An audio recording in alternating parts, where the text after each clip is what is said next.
पर्यवेक्षकों की नियुक्ति के बाद विधायक दल की बैठक होगी और इस बैठक में सीएम का नाम तय किया जाएगा। माना यह जा रहा है कि केंद्रीय नेतृत्व की हरी झंडी के बाद सीएम के नाम का ऐलान कर दिया जाएगा। बीजेपी तीनों राज्यों में आज पर्यवेक्षकों को नियुक्त कर देगी। तो पर्यवेक्षकों की नियुक्ति होना बाकी है। अब जल्द ही सीएम के नाम पर भी मुहर लगेगी। सीएम के फेस को लेकर ये बड़ी खबर इस वक्त हम आपको बता रहे हैं। बीजेपी पर्यवेक्षकों का ऐलान करने जा रही है। आज इसका ऐलान हो जाएगा और उसके बाद जो है विधायक दल की बैठक होगी, मंथन होगा, चर्चा होगी और उसके बाद सीएम फेस का ऐलान हो जाएगा।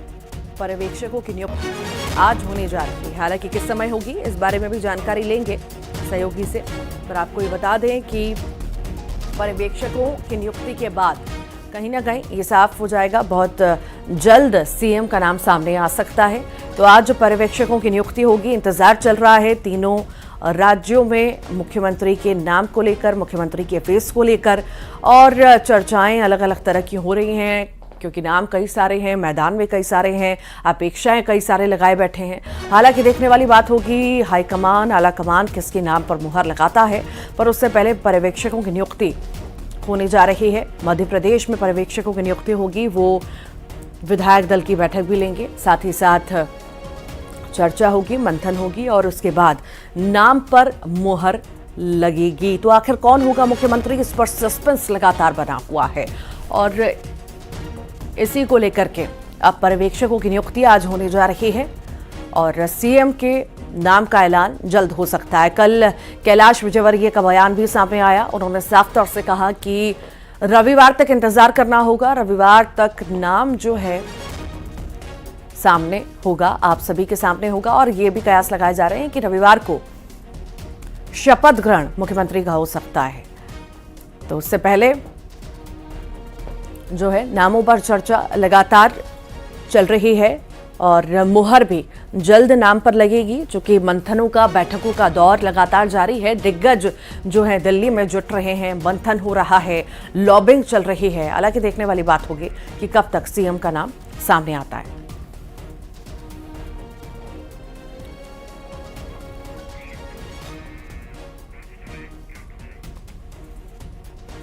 तो पर्यवेक्षकों की घोषणा होना बाकी है, आज होगी, उसके बाद विधायक दल की बैठक होगी। आखिर क्या ज्यादा जानकारी है, सहयोगी वासु चौरे भी हमारे साथ जुड़ रहे हैं, वो बताएंगे कि आखिर कब तक ये पर्यवेक्षकों की नियुक्ति होगी। वासु, कब तक, आज कब तक माने हम, कब तक पर्यवेक्षकों की नियुक्ति हो जाएगी, घोषणा हो जाएगी और उसके बाद कब विधायक दल की बैठक होगी, क्या माने? बहुत करीब है हम, बहुत जल्द सीएम का नाम सामने आ सकता है। हाँ बिल्कुल, देखिए मध्य प्रदेश में 3 दिसंबर को नतीजे आ गए थे, चुनाव परिणाम आ गए थे जिसमें बीजेपी को प्रचंड बहुमत मिला था और उसके बाद से ही लगातार सबकी निगाहें इसी बात पर टिकी हुई थी। सब लोग इसी बात को लेकर उत्सुक नजर आ रहे हैं कि मध्य प्रदेश का अगला मुख्यमंत्री कौन होगा। आज करीब 5 दिन बीत चुके हैं, मुख्य चुनाव के नतीजे आए, परिणाम आए, लेकिन अब तक बीजेपी ने अपना सीएम फेस जो है वो घोषित नहीं किया है और इसीलिए कयासों का दौर लगातार जारी है। नेताओं का भोपाल से लेकर दिल्ली तक बैठकों के करने का दौर जारी है, बड़े नेताओं से मुलाकात के दौर जारी है और मध्य प्रदेश में ये सब चीजें दिलचस्प और भी ज्यादा इसलिए हो गई है क्योंकि कई कद्दावर नेता चुनावी मैदान में थे जिन्हें मध्य प्रदेश का सीएम इन वेटिंग कहा जाता है, चाहे वो कैलाश विजयवर्गीय हो या फिर प्रहलाद पटेल हो, नरेंद्र सिंह तोमर हो जिनके हाथ में चुनाव अभियान की कमान भी थी मध्य प्रदेश में, या फिर खुद मुख्यमंत्री शिवराज सिंह चौहान, प्रदेश अध्यक्ष वी डी शर्मा और केंद्रीय मंत्री ज्योतिरादित्य सिंधिया जैसे नेताओं जिन्होंने मध्य प्रदेश में बीजेपी की सरकार बनाने में कहीं ना कहीं महत्वपूर्ण भूमिका निर्वहन किया है। ये सारे जो नाम है ये मुख्यमंत्री पद के लिए चर्चा में है, दावेदारी में है, लेकिन बीजेपी की जिस तरीके की परिपाटी रही है, किसी सरप्राइजिंग चेहरे को भी वो सामने ला सकते हैं और ऐसा बीजेपी दूसरे राज्यों में कर भी चुकी है। पर्यवेक्षक जल्दी नियुक्त होंगे और उसके बाद जो तस्वीर है वो धीरे धीरे साफ होने लगेगी। जी ठीक ठीक ठीक, वासु लगातार बने रहिए। दिल्ली से विनीत भी हमारे साथ जुड़ गए हैं। विनीत, आज पर्यवेक्षकों की नियुक्ति हो जाएगी और हम ये मान सकते हैं कि जल्द सीएम फेस पर क्लियर भी हो जाएगी चीजें। आखिर कब तक ये क्लियर हो जाएगा, कब तक जो पर्यवेक्षक है वो घोषित कर दिए जाएंगे और आखिर इसमें कौन कौन शामिल होगा? जी निश्चित तौर पर ऋतु, मैं आपको बताना चाहूंगा कि जिस तरह से लगातार मंथन जो है वो किया गया पार्टी में शीर्ष नेतृत्व में, पार्टी शीर्ष नेतृत्व जो है वो न सिर्फ आपस में मंथन कर रहा था, बल्कि जो विभिन्न लोग हैं, चाहे वो राजस्थान की बात करें, मध्य प्रदेश की बात करें, छत्तीसगढ़ के बारे में बात करें, तो उनसे भी लगातार मंथन किया जा रहा था, उनसे चर्चा किया जा रहा था और फीडबैक लिया जा रहा था, ताकि जो भी नियुक्ति हो मुख्यमंत्री को लेकर के, उसको लेकर के किसी को कोई कंफ्यूजन न हो, किसी को कोई दिक्कत न हो। और इसी के बाद अब यह हमें जो जानकारी मिल रही है उसके अनुसार आज पर्यवेक्षकों की जो नियुक्ति है वो कर दी जाएगी। एक बड़ी बात यहाँ पर मैं आपको बताना चाहूंगा कि जो पर्यवेक्षक होंगे उनमें जो हमें जानकारी मिल रही है उसमें कोई बड़े केंद्रीय मंत्री हो सकते हैं और साथ ही साथ पार्टी के कोई एक बड़े पदाधिकारी पर्यवेक्षक के तौर पर जो है वो नियुक्त किए जा सकते हैं, ताकि जब विधायक दल की बैठक हो तब जो आम सहमति से बात हो तो सभी पक्ष जो है, सभी गुट जो है वो अपने उनकी बात मान ले। इसकी लिए जो है बड़े नेता की नियुक्ति जो है वो पर्यवेक्षक के तौर पर जो है वो की जा सकती है। और इसी को लेकर पहले ये जिक्र कर रहे थे कि इतना आसान नहीं होगा बीजेपी के लिए तीनों राज्यों के लिए मुख्यमंत्री घोषित करना, जिस तरह से दावेदारी आ रही है और जो एग्जिस्टिंग है उनको साइट करके नए को लाना ये बहुत मुश्किल होगा। और हमने देखा भी किस तरह से बैठकें चल रही हैं पर कुछ फाइनल नहीं हो पा रहा, और यही शायद आन पड़ी कि पर्यवेक्षक अब लाना बहुत जरूरी है, विधायक दल की बैठक बुलाना बहुत जरूरी है, या हम ये कहें कि डिसाइड तो हो चुका है, सिर्फ एक फॉर्मेलिटी है ये? जी निश्चित तौर पर यहाँ पर जब हमने बीजेपी के कई शीर्ष नेतृत्व से बात की तब उनका साफ तौर पे कहना था कि पूरी तरह से मंथन जो है, या फिर हम कह सकते हैं होमवर्क जो है वो बीजेपी कर लेना चाहती है, और उस होमवर्क के बाद ही कोई जो आगे का स्टेप है वो बीजेपी आगे बढ़ाना चाहती है। और इसी कड़ी में हम देख रहे हैं कि लगातार केंद्रीय नेतृत्व जो है, चाहे हम बीजेपी राष्ट्रीय अध्यक्ष जेपी नड्डा की बात करें या फिर हम केंद्रीय गृह मंत्री अमित शाह के बारे में बात करें, वो लगातार विभिन्न में लोगों से मुलाकात कर रहे हैं। जो विभिन्न जो जीते हुए लोग हैं, चाहे हम सांसदों की बात करें या फिर प्रदेश अध्यक्ष की बात करें, उनके साथ लगातार मुलाकात कर रहे हैं। और उसके बाद फिर आपस में जो सारा फीडबैक लिया जा रहा है वो प्रधानमंत्री नरेंद्र मोदी को फीडबैक दिया जा रहा है। कल फिर हमने शाम में देखा कि लगभग 2 घंटे केंद्रीय गृह मंत्री अमित शाह ने पीएम नरेंद्र मोदी के साथ बैठक की, चर्चा की, जो निश्चित तौर पर हम मान सकते हैं कि जो पूरा फीडबैक में जो लिया जा रहा है वो प्रधानमंत्री नरेंद्र मोदी को दिया जा रहा है। क्योंकि अगर हम बात करें जो चुनाव लड़ा गया था प्रधानमंत्री नरेंद्र मोदी के नाम, चेहरे और उनकी गारंटी पर लड़ा गया था, तो निश्चित तौर पर कहीं ना कहीं जब चेहरे की बात होगी तो वहां पर प्रधानमंत्री नरेंद्र। ठीक ठीक ठीक, बहुत बहुत शुक्रिया आप दोनों का ही जुड़ने के लिए, जानकारी साझा करने के लिए। और उधर सीएम फेस को लेकर शिवराज सिंह चौहान ने बड़ा बयान दे दिया। उनका कहना था कि पार्टी नेतृत्व सीएम का चेहरा तय करेगा। शिवराज ने लोकसभा चुनाव में प्रदेश की सभी 29 सीटें जीतने का भी दावा किया है। तो पार्टी नेतृत्व तय करेगा, सीएम फेस आखिर कौन होगा, इस सवाल पर, सीएम के सवाल पर मुख्यमंत्री शिवराज सिंह चौहान ने यह बड़ा बयान दिया कि आला कमान ये तय करेगा, और कई सारी बातें उनके द्वारा कही गई।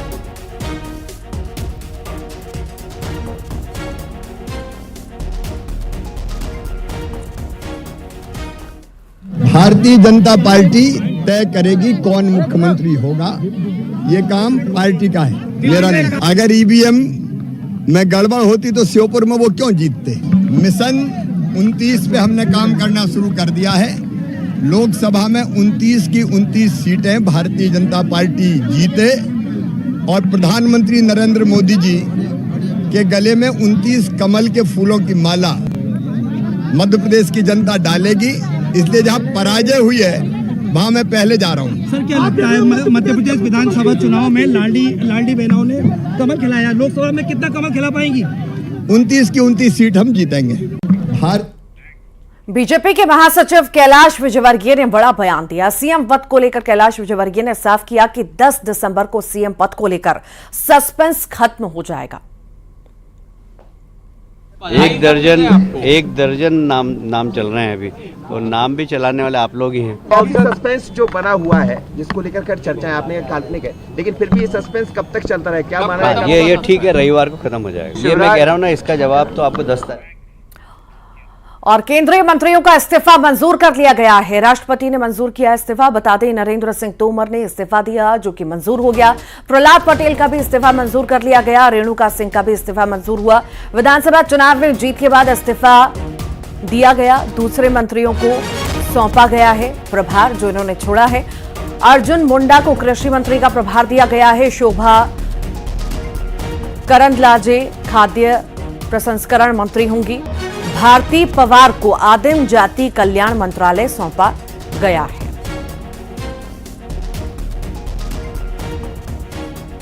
तो दिग्गजों को मैदान में उतारा गया था विधानसभा चुनाव के लिए, और जिन्होंने जीत दर्ज की है और अपना इस्तीफा भी दे दिया है। इस्तीफा मंजूर राष्ट्रपति द्वारा कर लिया गया है। साथ ही साथ इनकी जगह अब दूसरों की नियुक्ति हो चुकी है। दूसरों को पद दे दिए गए हैं।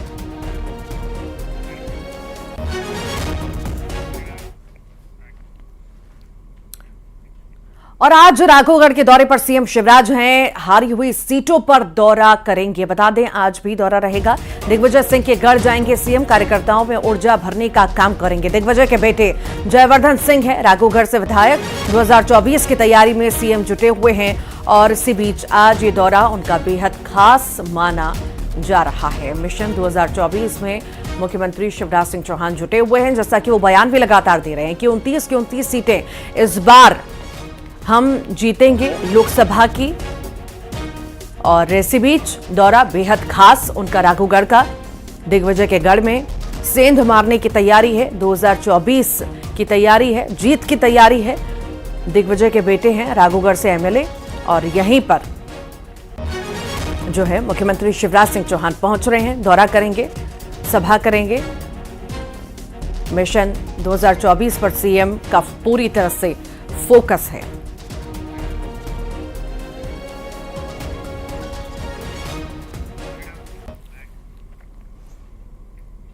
और आज दिल्ली में कांग्रेस की बड़ी बैठक होने जा रही है। हार की वजहों की समीक्षा कांग्रेस करने जा रही है। कांग्रेस अध्यक्ष बैठक में शामिल होंगे। कमलनाथ समेत एमपी के बड़े नेता शामिल होंगे।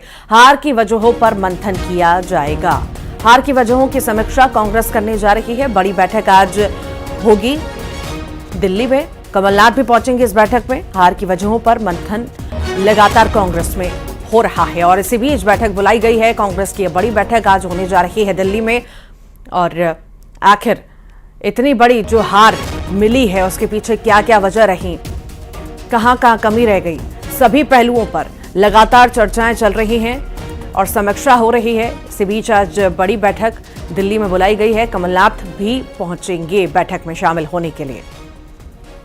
तो एमपी के बड़े नेता इस बैठक में शामिल होंगे। हार की वजहों पर मंथन किया जाएगा।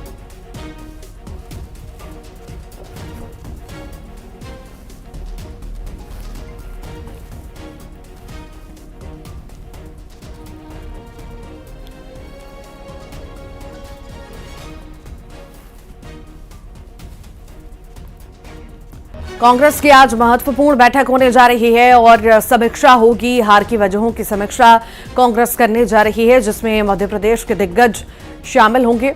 कमलनाथ भी बैठक में शामिल होने के लिए पहुंचेंगे। बता दें, लगातार जिस तरह से हार हासिल हुई है, हार हाथ लगी है कांग्रेस को, उसके बाद से ही लगातार बैठकें कांग्रेस में हो रही हैं। और इसी बीच समीक्षा जो है कांग्रेस में की जाएगी, बैठक की जाएगी। बड़ी महत्वपूर्ण ये बैठक मानी जा सकती है, क्योंकि चुनाव नजदीक है। 2024 के लोकसभा चुनाव नजदीक है, और उससे पहले मंथन बहुत ज्यादा जरूरी हो जाता है।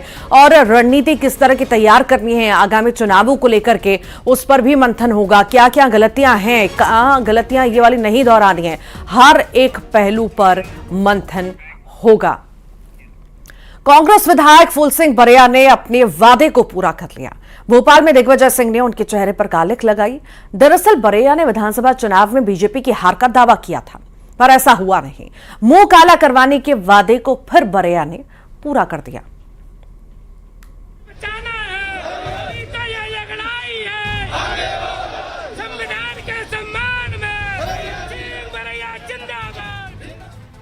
विधानसभा चुनाव प्रचार के दौरान फूल सिंह बरैया ने बीजेपी की 50 सीट पर सिमट जाने का दावा किया था, लेकिन जब 3 दिसंबर को नतीजे आए तो उनके दावे हवा हवाई हो गए। बरैया ने दावा करते समय राजभवन के सामने मुंह काला कराने का भी वादा किया था, तो उसे पूरा करने निकल भी पड़े। बरैया के साथ कांग्रेस समर्थक तो थे ही, लेकिन दिग्गज नेता दिग्विजय सिंह भी थे।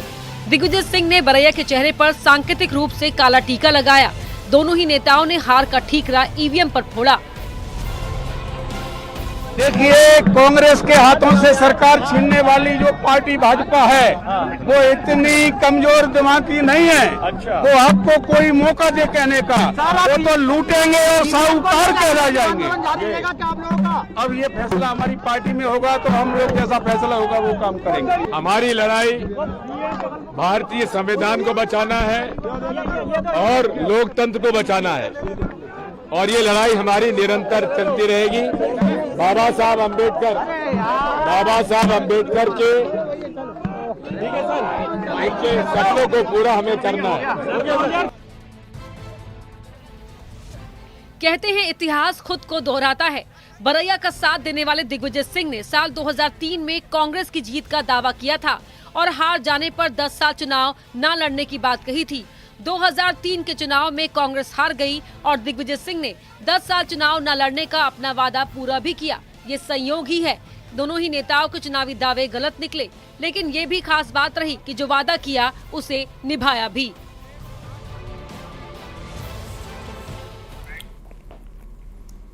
विधानसभा चुनाव में बीजेपी को प्रचंड जीत मिली और इस जीत में ग्वालियर महाराज राघोगढ़ के राजा पर भारी पड़े।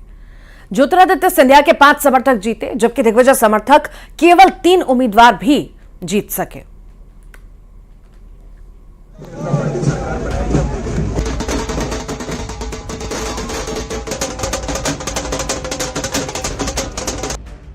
ग्वालियर और राघोगढ़ राजघराने की अदावत वैसे तो ऐतिहासिक है, लेकिन बदलते वक्त के साथ एक अदावत सियासी भी हो गई।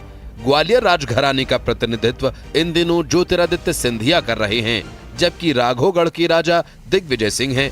विधानसभा चुनाव में दोनों दिग्गजों की टक्कर पर सभी की नजरें थीं, लेकिन महाराज यानी ज्योतिरादित्य सिंधिया दिग्गी राजा पर भारी पड़े। मसलन चंदेरी सीट पर सिंधिया समर्थक जगन्नाथ रघुवंशी ने जीत दर्ज की। दिग्विजय समर्थक गोपाल सिंह डग्गी को हार मिली। ग्वालियर सीट पर प्रद्युम्न सिंह तोमर जीते। दिग्विजय समर्थक सुनील शर्मा को मिली हार। भितरवार से मोहन सिंह राठौर ने जीत दर्ज की। दिग्विजय समर्थक लाखन सिंह भितरवार से हारे। लहार में सिंधिया समर्थक अमरीश शर्मा गुड्डू जीते। दिग्विजय समर्थक डॉक्टर गोविंद सिंह हारे। शिवपुरी से महाराज समर्थक देवेंद्र जैन जीते। दिग्विजय समर्थक केपी सिंह हारे। वहीं दिग्विजय समर्थक केवल 3 सीट पर जीत दर्ज कर पाने में सफल रहे हैं। मसलन राघोगढ़ में कांग्रेस प्रत्याशी जयवर्धन सिंह जीते। सिंधिया समर्थक हीरेंद्र सिंह बंटी राघोगढ़ में हारे। डबरा में दिग्विजय समर्थक सुरेश राजे जीते। सिंधिया समर्थक इमरती देवी हार गईं। अंबाह सीट पर दिग्विजय समर्थक सुरेश राजे जीते। सिंधिया समर्थक बीजेपी प्रत्याशी कमलेश जाटव हारे। ग्वालियर चंबल अंचल में 34 में से 8 सीटों पर दोनों के समर्थकों के बीच मुकाबला था, लेकिन महाराज ने राजा को 5-3 से पटखनी दे दी। ग्वालियर सीट से जीत दर्ज करने वाले प्रद्युम्न सिंह तोमर ने दिग्विजय सिंह पर पुत्र मोह का आरोप लगाया और कांग्रेस के बंटाधार किए जाने की बात कही।